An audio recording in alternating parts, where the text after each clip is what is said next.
authentic conversations with a twist. So, grab your favorite drink, get comfy, and join me on this unique literary journey.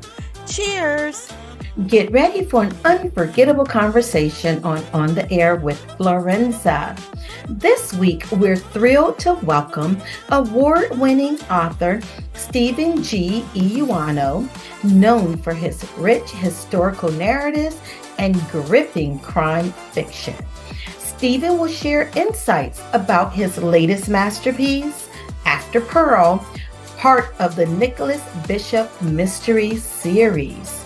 Tune in as we dive into the story behind the book, his creative process, and the art of weaving history into compelling fictions. You won't want to miss this episode. Please put your hands together and welcome fellow author and podcaster Stephen to the show.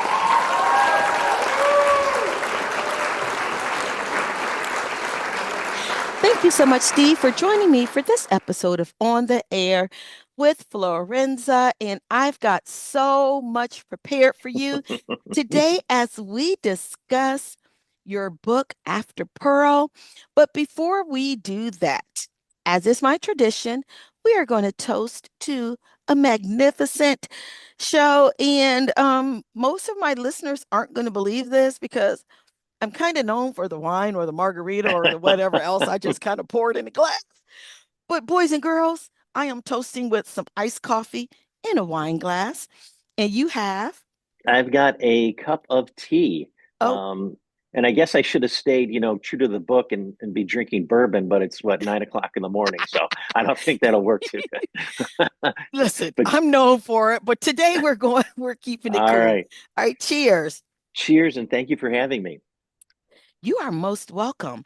Before we came on the air, I had an opportunity to butcher your last name, but thank you for giving me some hints as to say it correctly. And is Eoannou. Yeah, you got it. Nice job. Very good. And I was sharing that I've spent 8 years in Hawaii and had seen the name there, but you told me that the name is actually. It's Greek and it sounds very exotic, all those vowels and but it actually means Johnson. It means son of John. So there's a ton of Ioannous in Greece. It's usually spelled with an I in the beginning because that's how the I is pronounced in Greece. But when my grandfather made it through Ellis Island, it was changed to an E for some reason. And it's been Ioannou ever since with an E. Nice. Now, have you had an opportunity to do any genetic testing and back up your family to find out who the first son of John was? I have not, but my uncle Gus, who is like 96, Uh, he did his DNA, and I said, Uncle Gus, what will he, 100% Greek? And I'm gonna get the numbers wrong, but he said, uh, no, 90% Greek, 5% Egyptian, 3% Sicilian, 2%, whatever. And then he paused and he said, but you know what? Alexander conquered them all. They're all Greek. So that's the way Go, my Uncle uncle got. Gus. I love it. I love it. Now, I have prepared what I think are some brilliant questions. And if All you've right. not had an opportunity to listen to any of my other shows, one of the things that my co-hosts always say is that's a great question. So my Okay. goal is to at least get three of those out of you. We're going Three to of them. shoot All for right. three. Yeah, we might get All right. five, but I'm shooting for three. Okay. Growing up in Buffalo, New York, and restoring your 1865 Second Empire Victorian home, how has your connection to your hometown and its history influenced your storytelling? Yeah, it absolutely has. And I didn't set out that way. My first book was a short story collection called Muscle Cars. And I tell people it's 17 short stories about guys making bad decisions. Oh, my And I, husband should have been chapter one of that. well, Do I well, have some stories for you? I had to stop at 17. Um, but when I finished that book, I said, wow, it's interesting. All those stories are connected to Buffalo, even if I don't mention the town. If you read about Forest Lawn Cemetery or Volker's Bowling Lane or other landmarks, people from the area would say, oh, I know what he's talking about. I thought, well, that was kind of interesting. Then I wrote my first novel called Rook, and that was based on the true story of a man named Al Newsbaum. And Al grew up in Buffalo in the 50s, and he would tell his wife he was going out of town for work, but Al's real job was robbing banks. And he robbed about seven of them before the FBI or his wife knew what he was up to. Uh-huh. So I finished, and so half that book takes place in Buffalo, and then half of it takes place when Al's on the run. It's based on a true story. When I finished that book, I said, my first two books, they're both Buffalo stories. Maybe I'm onto something here. Uh-huh. And then I started thinking about the books I love, like Richard Russo and William Yes. Kennedy, and they all have that strong sense of place. And I thought, well, you know what? If William Kennedy could carve out Albany, New York, nothing against Albany, as his literary turf, why can't I do the same for Buffalo?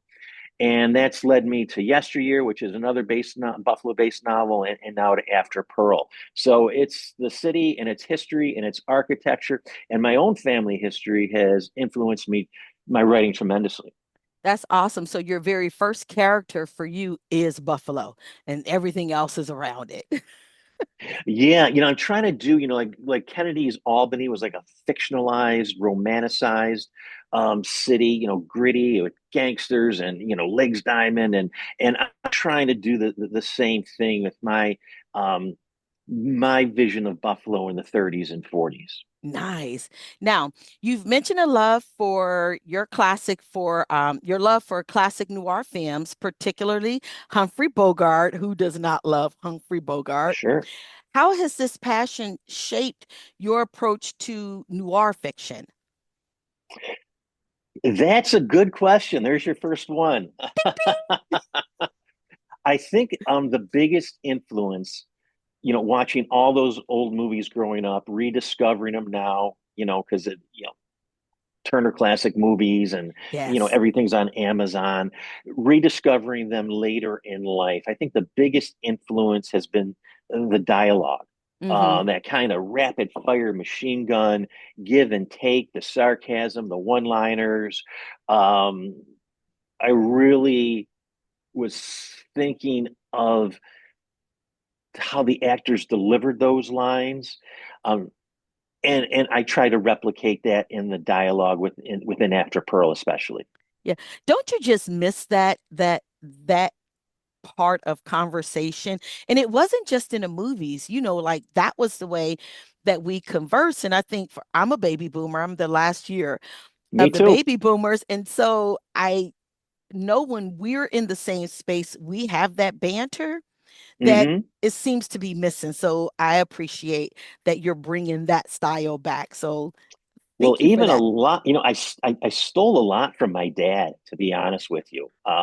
Yesteryear, especially, I stole a lot of his stories and incorporated in that novel, but also the dialogue, also his descriptions and jokes, because he to a certain degree he talked like that as well. Uh-huh. And so a lot of times I'm writing and I'll write something. I go, oh, Dad would have said That's that. dad. Dad would have said, there's Dad. Now, your father, did he Hmm. live to see you develop into this writer, or did he know that this was something that you ascribed to be? Yeah, it took me so long to get published. It was 30 years between, when I decided I wanted to do this until Muscle Cars came out. And my dad passed away a few months before Muscle Cars came out. So the book's dedicated to him. He didn't get a chance to read it. I think he would have got a big kick out of Yesteryear because, like I said, I stole so much of it. Uh-huh. Uh-huh. My mother did live long enough to read Muscle Cars, and her comment was, well, you know all the dirty words, don't you? And I go,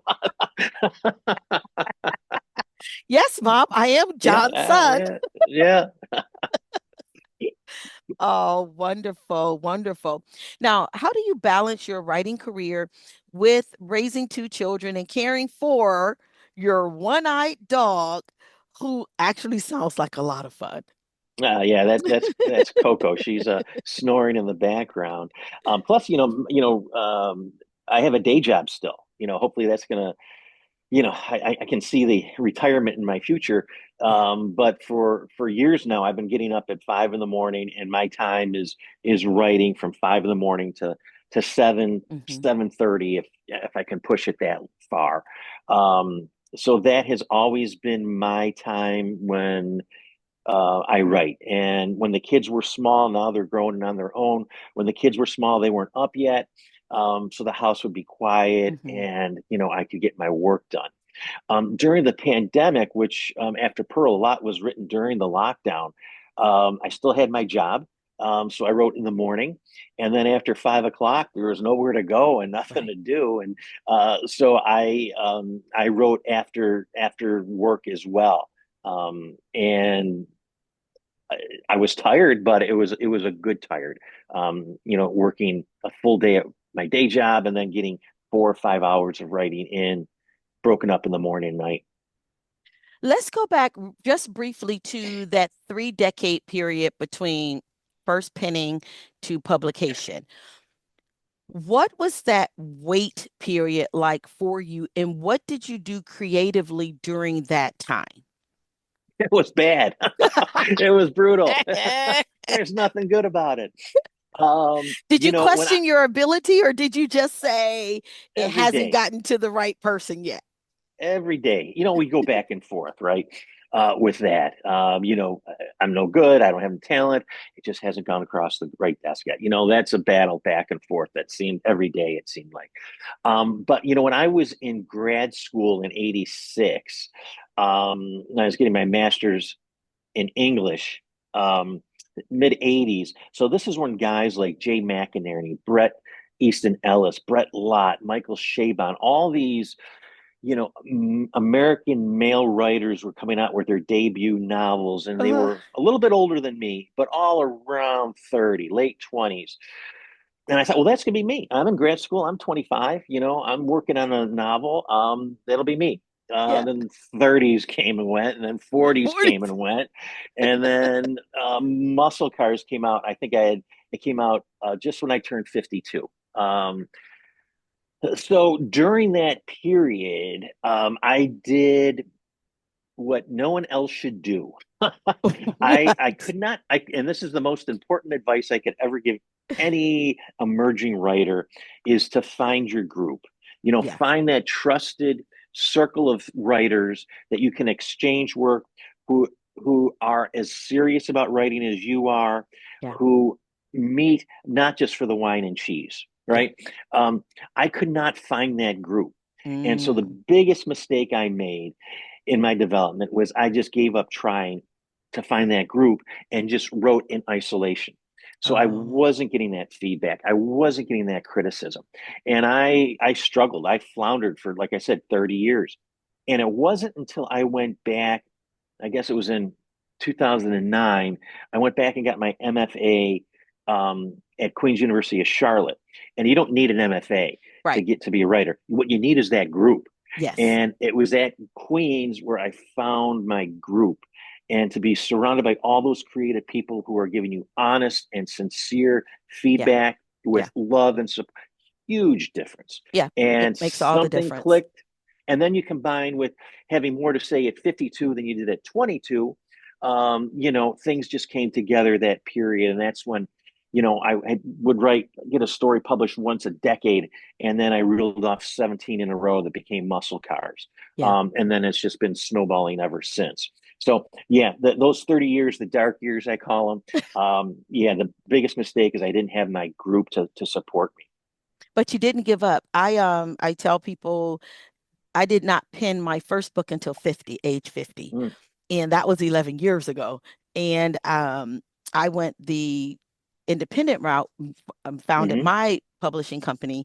But when I did think, you know what, I want to I want some big girl panties on. I want to hit Yeah, that yeah, traditional route, and yep. did the pitch and got picked up right away. And so now that's the train that I'm on. And I echo what you're saying is surround yourself with creatives who won't Hmm. just grab pom-poms and cheer you on. That's great. Yeah, But you need someone that's going to say, you know what, I see where you're going, but you just didn't get there, right? yeah, yeah. So that's so important. Let's jump in and talk about After Pearl. What inspired you to set it specifically in 1942 amidst the backdrop of World War II and the aftermath of Pearl Harbor? Yeah, I've always loved that period, the 30s and 40s, because that's the period that my parents grew up during.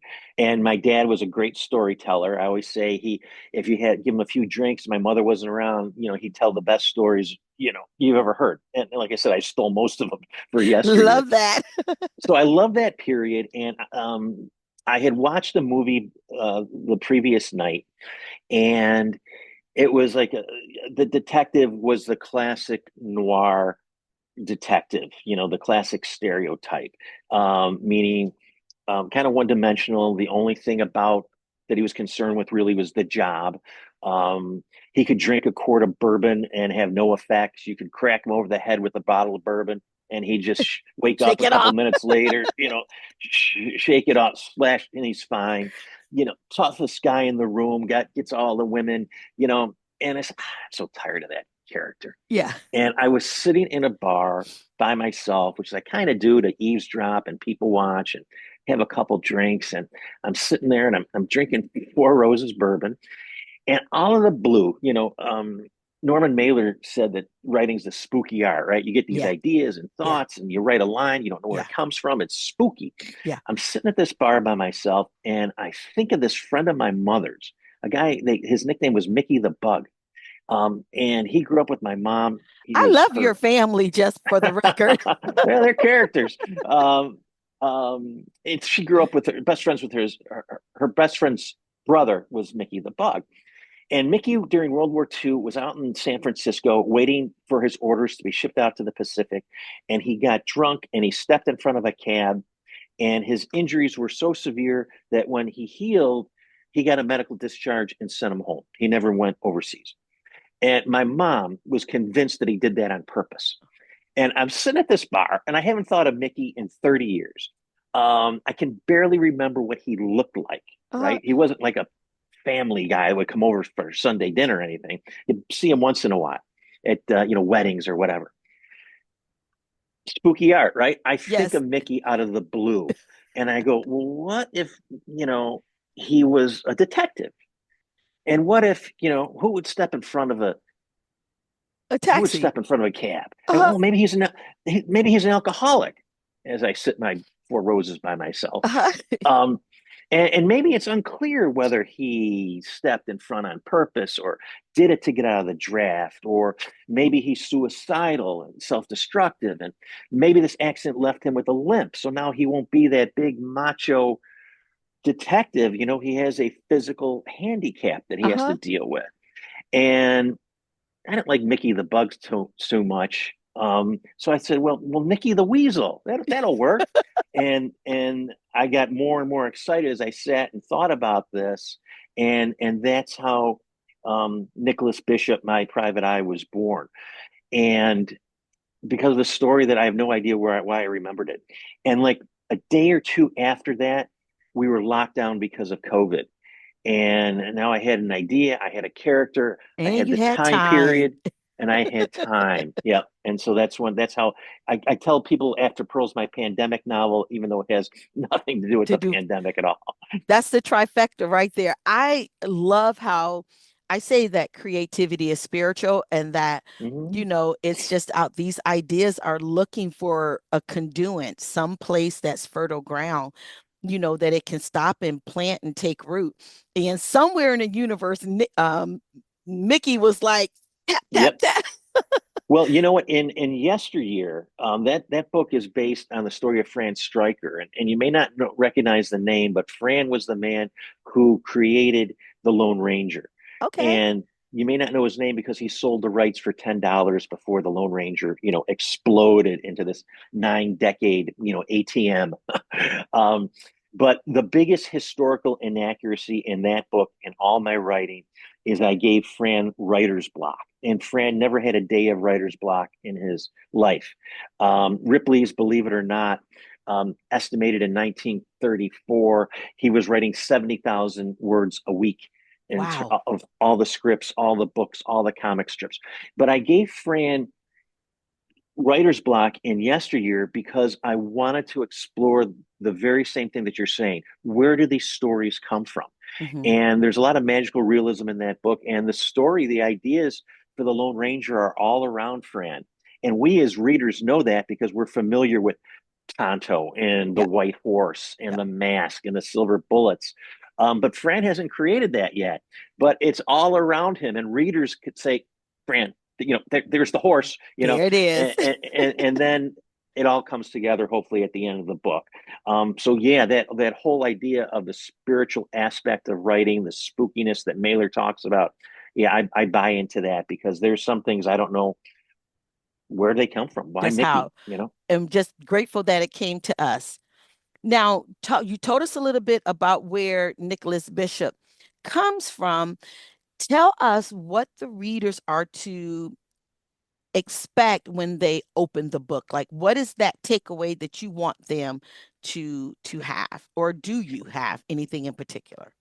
Yeah, when you read like the ad copy on the back of the book, it's a noir mystery set in the 40s, right? And you may think, oh, I've seen this a million times, right?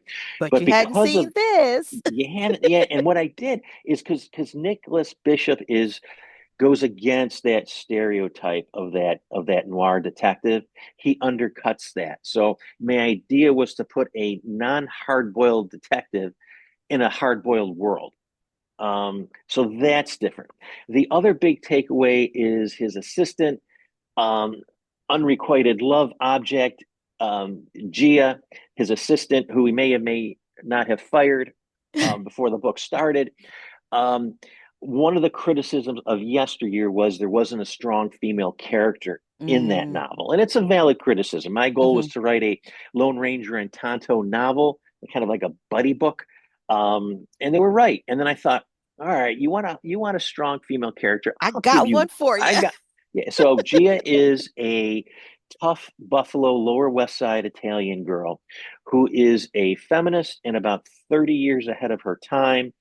She doesn't want to be Bishop's secretary. She doesn't want to be Bishop's assistant. She wants to be a private eye. And when Bishop loses his car, he needs a driver. And so he hires Gia back to be his driver. And of course, she muscles her way into being her partner. So there's a lot of dynamics with Gia and Bishop butting heads, trading one-liners. There's a lot of um, uh, you know, pushback from other male characters about having a female private eye. So I think that she is a fresh take on the loyal secretary that you see in so many of the noir classics. Do you see her role continuing on in something else, or do you feel that you satisfied her voice in After Pearl? No, so when I wrote Pearl, I wrote it during the lockdown as a one-off. And so I had that group that I found, at Queens. And I sent it off to Carla Dameron, who's in my group. And she is a crime writer. And her one of my favorite books of hers is The Orchid Tattoo, if you like mysteries. And she read it and she prefaced her criticism with, well, is this a series? Because I think Oh, it's a series. And I said, no, it's just a one-off. I wrote it during lockdown. So she gave me her criticism. I made edits. I sent it to Ashley Warlick, another person in my group, a fine writer. Her last book's called The Arrangement. She reads it. Her first question is this a series? And I go, no, during COVID, one off, standalone. Didn't even think it was going to be published because I really wrote it to escape COVID. You yeah, read to escape. I yeah. wrote this book for escapism, to be honest with you. Uh-huh.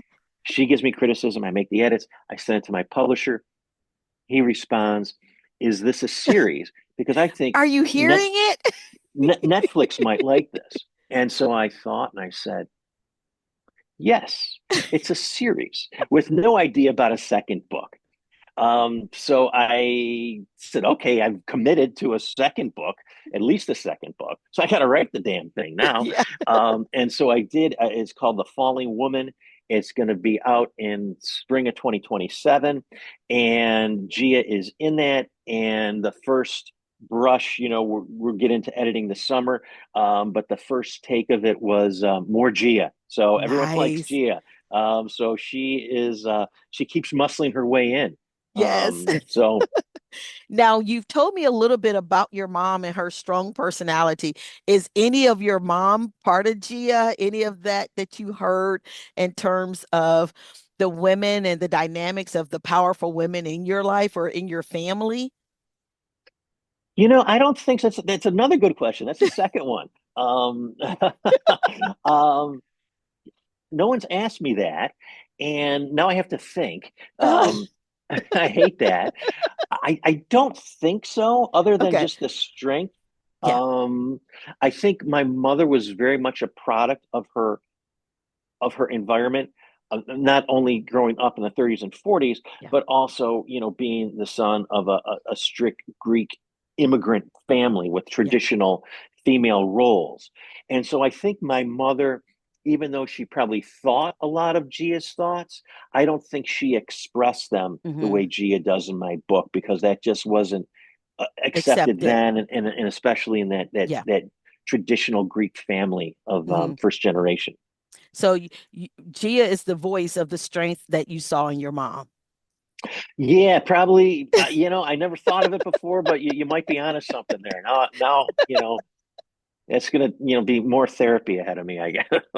Nice. What has been, I know some of the reviews that I've read and the comparison of your book, but what has been the best review that you've heard about After Pearl, and or the comparison to maybe another author in terms of, yes, I love that because it's like this. What has been the best review that you've read or heard? Yeah, yeah, more are coming out because the book doesn't come out till May 1st. So I think hopefully the reviews will really start rolling in, towards the end of March. There have been a few already. You read the comparisons to Dashiell Hammett and Hmm. Raymond Chandler, Hmm. and you just kind of go, oh yeah, we're not going to think about that. It's nice, but let's not think about that. But what I think really, uh, what really was nice is the mystery writers um, who did review the book and blurb the book, like Bruce Coffin, um, and Lisa Marie Redmond, Yeah. people that I really respect. I think just the fact that they wrote a positive reviews Yes. meant more to me than anything in the actual words themselves. Yes. But yeah, getting compared to Hammett, that's a freaking dream. Yeah. Going on Amazon and think you may also like, and there's Raymond Yes. And you Chandler, see them. like Yes. okay, yeah. But I think just having those people take the time and like the book is Uh-huh. was really important to me. Look at your COVID baby making you proud. I know. Who'd have thought? Who would have thought? My last question on this is, now seeing the book become a series and having just the thought of Netflix in the mix, which is phenomenal as a creator, did you see this coming? No. Are you kidding me? No. When I went to Queens after 30 years of trying, that was like my last swing at it. And the way I rationalize it, because I think writers are going to write, Yeah. that you can't stop us Yeah. from doing that. You may not publish us, but we're going to write. Yeah. And so the way I justified it, because going to Queens was selfish. My kids were still small. I was traveling a lot for work, and now I got to go on this low Yeah. residency program, and I got to lock myself in my office and write and read. It was very, very selfish of me, to be honest with you. And I justified it by saying, you know what? There's millions of people who play tennis on the weekend who are Yeah. never going to make it to Wimbledon. Yeah. There's a million people who golf on the weekend. They're not going to play in the U.S. Open or the Yeah. Masters. This will be my golf, my tennis. I'll Yeah. just write stories that no one likes. That What was my fate. So I what didn't did see any of this coming. What does your family, is primarily your children, say? Are they supporters? Do they read, or are they just like, yeah, Dad, we heard it?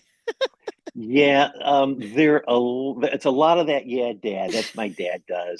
I think they're very proud that I've gotten, whether this be my fourth book, I guess, published now. Uh-huh. And I think they like it when people come up to them out of the blue and say, "Is this someone you related to this person?" Because it's kind of a The unique, name, yeah. then not in Greece, but here in Buffalo, is there's not many of us. Uh-huh. And is that your uncle? And they go, no, it's my dad. So I think they have Oh, that pride.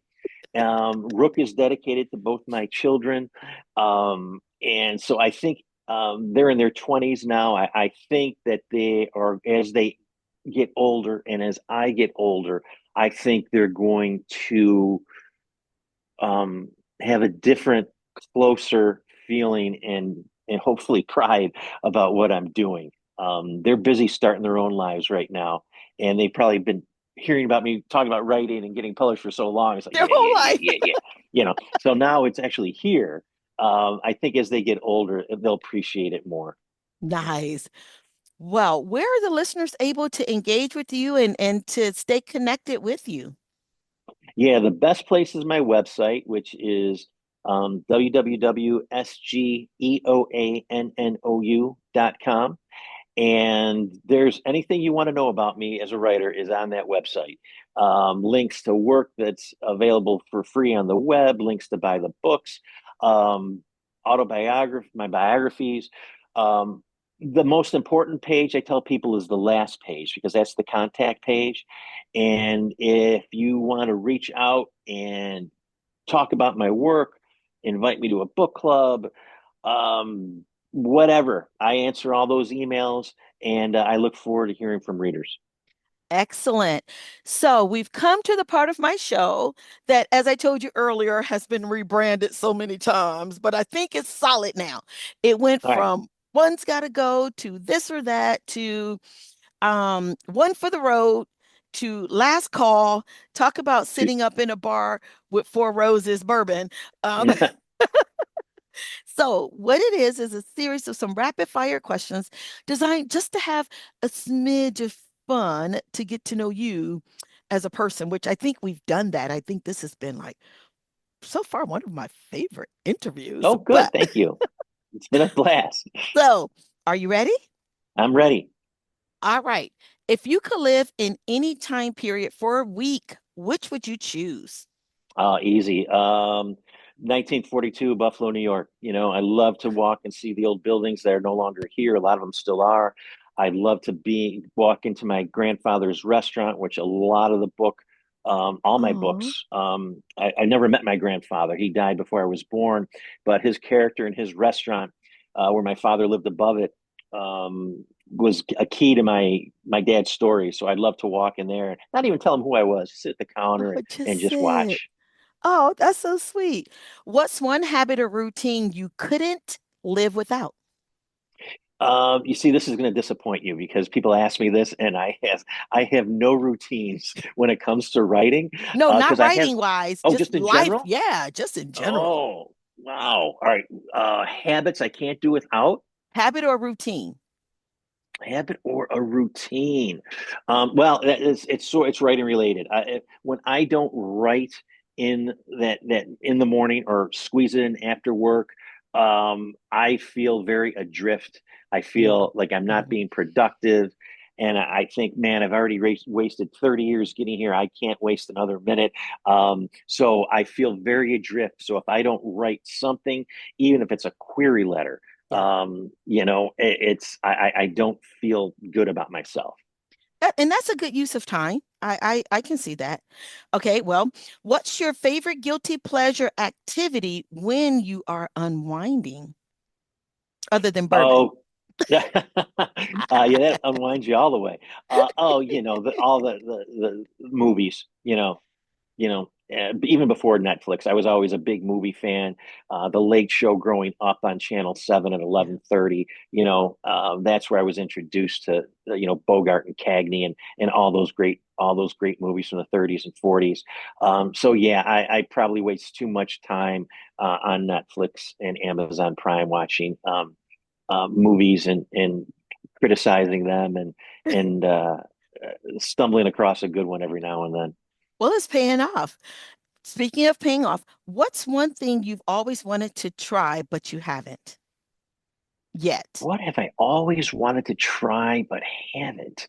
Um, I don't know if there's anything I haven't tried yet, but I think traveling is. I think everyone should do it. I tell my kids, if you get a chance, I don't care where it is, go because you may Yeah, never get a chance to go back there. yeah, So I'm very lucky with work. I was able to go to India and England a couple times, and Mexico and the Czech Republic, yeah, and Portugal and yeah, Greece on my own. So now, as I'm approaching hopefully retirement, and I would like to do, you know, go to Paris, yeah, go to Spain, yeah, all those places that I've read about. Vietnam. I've read yeah, so many books about the war. I'd love to go see that country in person. yeah. So I think it's not so much what I haven't done yet; it's where I haven't gone yet. That's nice. And I love Czech Republic. I Oh, we lived in architecture. Germany 12 years. We would Mm. go at least 3 times a month, so much so that the border police knew my vehicle and they would just Oh, wave us in. They were just so tired of me coming in. But the architect and the people, I really truly believe that some of the most beautiful women on the planet live in Czech. It is just a culmination of so many different ethnicities that came together beautifully. well, I agree with you, and I had this discussion with a coworker from Germany when we were there, and he disagreed completely, I and agree. told me it was the German women, and that I didn't know what I was talking about. You But know I'm with what you you're on that talking about. one. Listen to the listeners. If ever you get a chance to go to Czech, go and let us Unbelievable. know. Absolutely. The not so much the men, but the women are absolutely stunning. So, men of Czech, my apologies to you. And last one, what's the most unexpected thing you've ever learned about yourself? Wow, this is a good question. You got me. The last one, you stumped me. Um, I guess, and maybe, in hindsight, it shouldn't have surprised me. But I guess the biggest thing that is really my love of history, and how that has um, emerged in my writing and the homes that I lived in and the way Hmm. I decorate those Hmm. homes Hmm. and the books and the movies I read.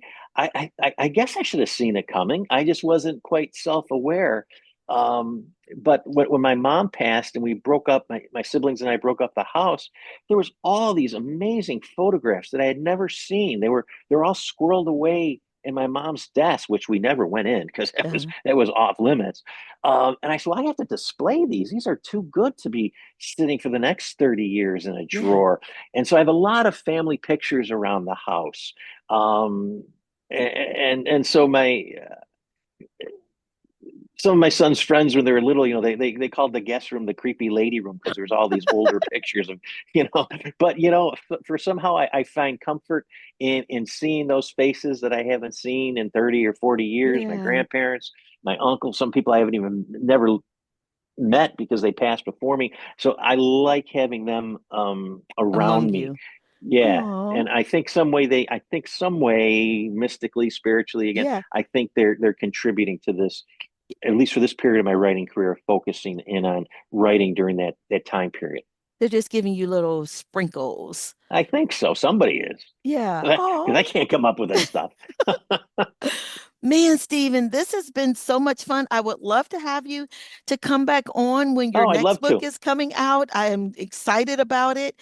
I'm going to put some pre-sale links in this so that we can get those pre-sales going so that everyone is able to jump on board the Stephen machine. And thank you for sharing your morning with me. Oh, thank you for having me. I had a lot of fun. And this wraps up another episode of On the Air with Florenza. You may follow me on all social media platforms under Florenza Lee or via my website at florenza.org. Until next time, cheers.